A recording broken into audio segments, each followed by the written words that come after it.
Hey everybody, you're watching Cole the Cornstar. Woo-wee! We have an absolutely beautiful blue sky fall day today. It is corn harvest, ladies and gentlemen. Something strange has been happening behind the quiet rows of Iowa corn, and for the longest time, no one outside the farm really understood why. Cole the Cornstar. Hey everybody, you're watching Cole the Cornstar.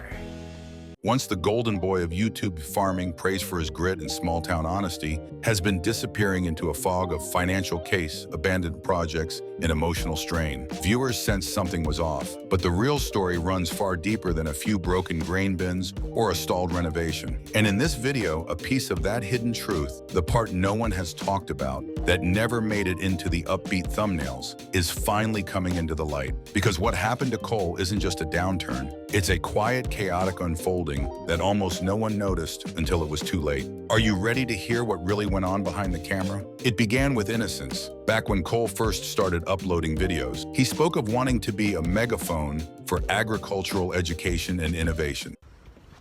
Trucker's coming again. Okay, Win. The carts need to be filled again.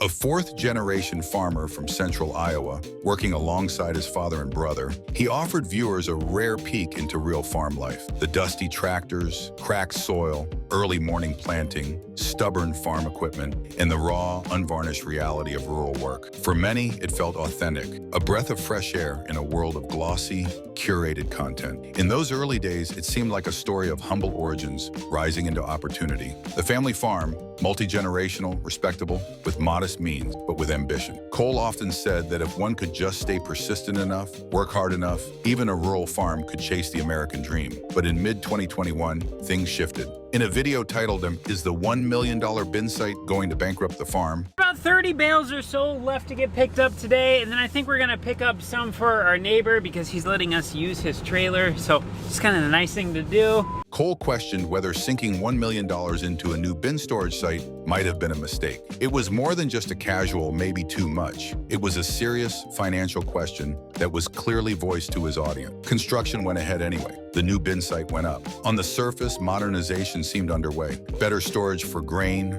presumably fewer losses, and a more stable infrastructure for future harvests. But soon enough, complications emerged. By April 2022, a video titled, "More Problems at the New Bin Site." Get this concrete pad ripped out with the excavator. And Ron is going to try to finish burying the rest of this concrete, and hopefully he can finish doing some dirt work out here and get done today. Showed the bin's grain pit struggling to reach even 75% of its rated capacity. Now, Ron's excavator is not powerful enough to rip this up with that big old band on the edge. So what we were gonna do is we went and grabbed our friend Zach's jackhammer for the front of the skid loader, and we were gonna come in. On the inside, it's only about 6 inches thick.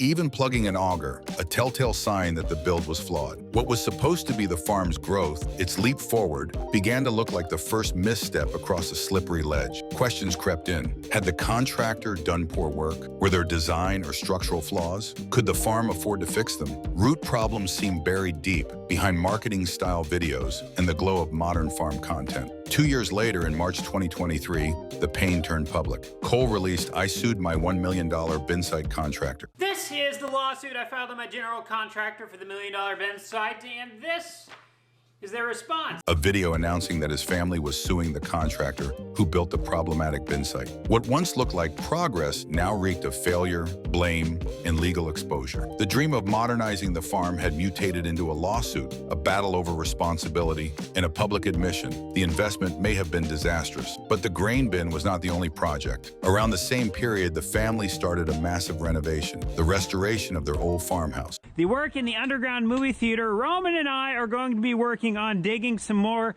of these footings. We should get everything done today if everything goes well. A house that had been in family hands for 5 generations. It was meant to be a tribute to legacy, heritage, and roots. The project carried emotional weight. It was more than renovation. It was rewriting family history for the new age. Videos documented the build, layout, plans, and hope. And yet, by August 2023, Cole released Why I Stopped Restoring My House, announcing that the restoration was being abandoned. The reason wasn't drama or a change of heart as much as reality bearing down. Rising costs, shifting priorities, and being unable or unwilling to carry on with the project while the farm itself was shaking under financial pressure. To some, the once cherished mansion became a symbol of surrender rather than revival. Among enthusiasts of historical house restoration, frustration turned into anger. On forums focused on century-old homes, criticism was sharp. Many considered the project mismanaged, the heritage lost or destroyed rather than restored. One blunt comment read, "More like Cole the ruiner of historic homes." By late 2024, the bin site lawsuit had not been resolved, as indicated in the video $1 million bin site lawsuit update. Today I'm going to be giving an update on the $1 million bin site lawsuit, and I'm also going to be giving an update on the underground movie theater. That video intertwined the legal drama with another update on the stalled mansion restoration, underlining that by this point, the farm's two major pillars of hope had both cracked. Financial troubles deepened. In August 2024, a video titled "My Farm Has a $1,358,000 Problem" made it painfully clear. The farm had spent over $1.3 million on the year's crop, but income had not matched costs. For me to get my corn to look like this, and to get my soybeans looking like this, I have spent $1,358,000. So far this year, I have made 0 grain sales because I have 0 grain inside of my grain bins. Therefore, I have produced 0 income. Crop prices had fallen, and despite the potential for good yields, profits were slipping away. The farm was bleeding money. What once seemed like a diversified income from crop sales, sponsorships, and content monetization was turning into a black hole of expenses. Machinery breakdowns, climatic unpredictability, possibly poor harvest yields, and structural failures on investments all combined into a perfect storm. By 2025, the downward spiral had become impossible to ignore. In October 2025, a video titled "Farm Bankruptcy, Let's Talk" was released. So right off the bat, I'm just gonna address it.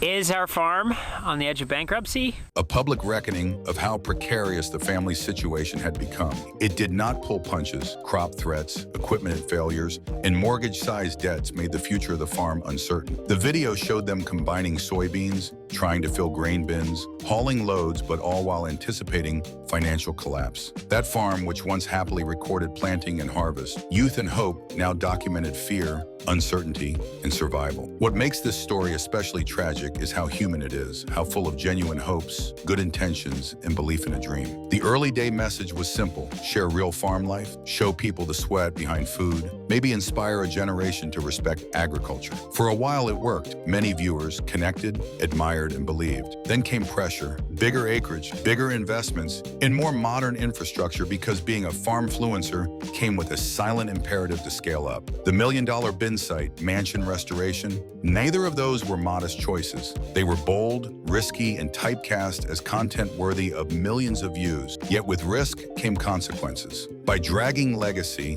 the family home, and the generational farm into a public content experiment, the very foundation of that legacy risked cracking. Observers on public forums caught on. Some accused the farm of asking fans to help pay for overspending. On Reddit, a user wrote, "I stopped watching. Wouldn't say I like how they monetize everything. Use their Christianity to make them appear to be great people." Another bluntly compared the renovation not to restoration, but to destruction. More like Cole the ruiner of historic homes. The emotional weight of watching something built with so much hope collapse, and that too publicly, is heavy. What's worse, the toll is beyond just financial or reputational. It's generational. The farmhouse was more than wood and bricks. It was memory, identity, and legacy. The fields were ancestry, sweat, and survival. And somewhere along the way, ambition, pressure, and real-world unpredictability collided. The result was collapse, not sudden and dramatic, but slow, painful, and sign by sign. Underperforming bins, stalled renovations, and a farm on the edge. it begs a haunting question. When does hope become hubris? When does sharing life turn into selling dreams at the cost of living them? There may still be parts left, fields to harvest, machines to fix, and maybe a way to salvage legacy.